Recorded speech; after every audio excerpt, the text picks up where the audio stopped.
اهلين وسهلين حباباتي، نتمنى ان شاء الله يلقاكم الفيديو تاعي في احسن الاحوال.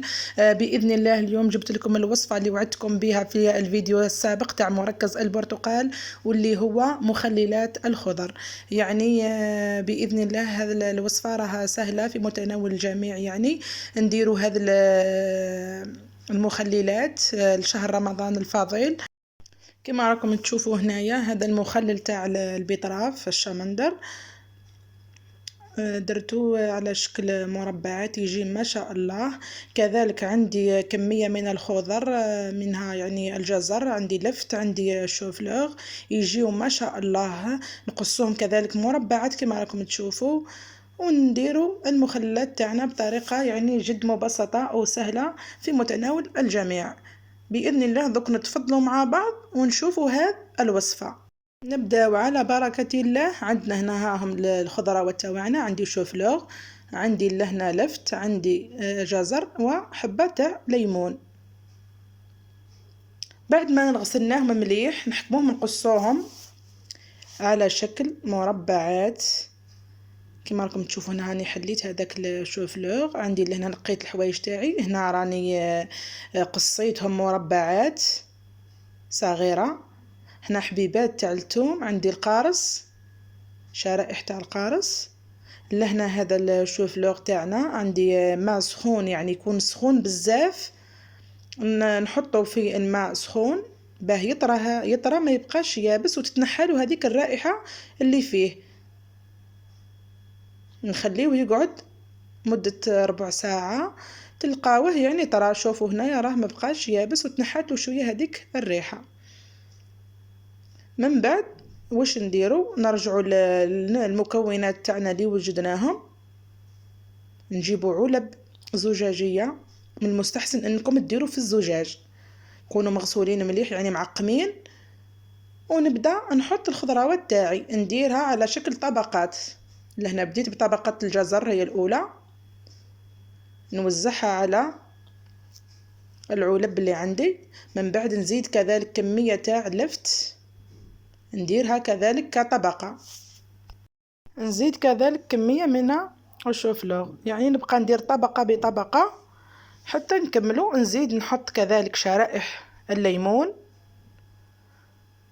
كما راكم تشوفوا، ونحط كذلك فصوص تاع الثوم كما راكم تشوفوا، درتها شرائح كذلك حتى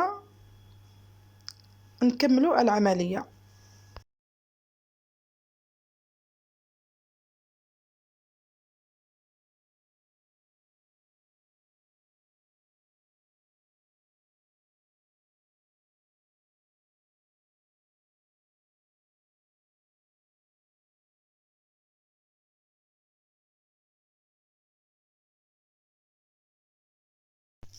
بعد ما كملت دركا نجيب الماء، في كل نصف لتر ندير مثلا كما هنا عندي نصف لتر، ندير 2 ملاعق تاع ملح ونخلطهم مليح.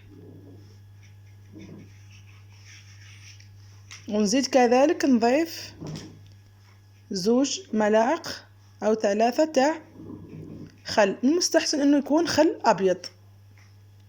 نخلط مليح حتى يذوب لي هذاك الملح تماما ما راكم تشوفوه هنايا. ومن بعد نحط الماء بهذه الطريقة حتى تتعمر.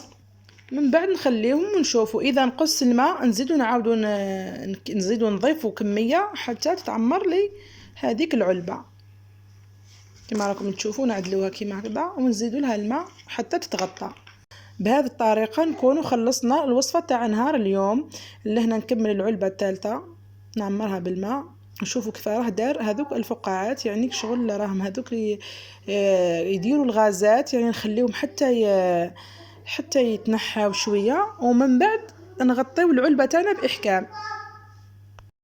ومن بعد كل مرة نحلوا العلب تاعنا نخليهم يتنفسوا ونعاودوا نغلقوهم حتى تتنحى منهم هذيك الغازات، لانه هذيك اللي تتسبب دير البكتيريا، ومن بعد دير هذيك البيوضة من فوق. يعني ساعة ساعة نفسوهم حتى وحدهم يوليو ما يديروش هذيك الغازات.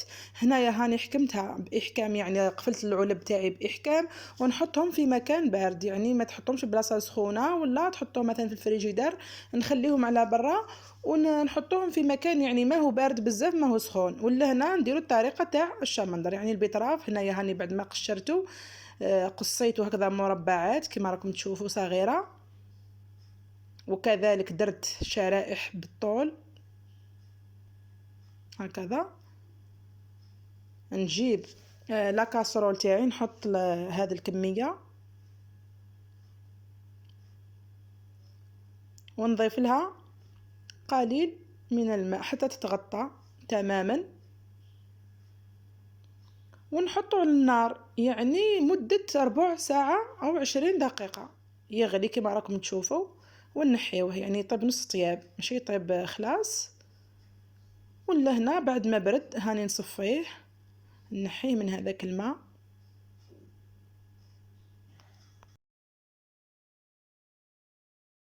ونزيد كذلك هذاك الكمية تاع الماء نصفيها باسكو نحتاجو نصفيه كاش ما فيه شوائب، ونحطه باه نزيد نستعمله. عندي لهنا هاو البيطراف تاعي بعد ما برد، نجيب ربع كاس تاع خل ابيض ونضيف ليه حوالي ملعقة او ملعقة ونصف تاع ملح. نتوما تتحكموا في الملوحة، يعني تحبوه مالح بزاف ولا غير شويه، تحبوه ما تكتروش. نجيب هذه العلبه الزجاجيه تاعي تكون يعني مغسوله مليح معقمه، ونبدا نحط الكميه تاع البيطراف، ونجيب كذلك عندي كميه تاع توم نديرها شرائح ونضيفها للخليط. نكمل الكميه اللي بقات، ومن بعد نحرك هذاك الكاس مليح كما قلت لكم باه يذوب هذاك الملح، ونضيفه للبيطراف. وهذيك الكميه المتبقيه هذاك الماء يكون برد نعاود نردو هو نفسه للبيطراف باه يعطينا طعم، يعني الطعم تاعو يبقى محافظ على المكونات تاعو على الفيتامينات، ما نديروش الماء عادي. هذه هي، شوفوا هنا راهم قطع صغيره ويجي الله يبارك ما شاء الله. انا ما حبيتش نخلطه مع الخضر الاخرين باسكو يولي لا كولير تاعو تولي على هذوك الخضر كامل يصيروا باللون الاحمر.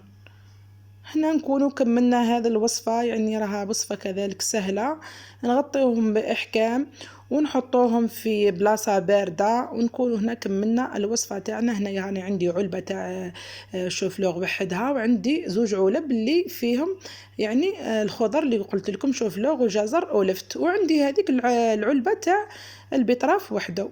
نقول لكم شكرا على المتابعة، ونتمنى إن شاء الله عجبتكم هذه الفكرة وتجربوها لشهر رمضان الفضيل، ونقول لكم مع السلامة ونتهلاو في رواحكم، وبإذن الله نزيدو نتلاقاو في وصفة جديدة.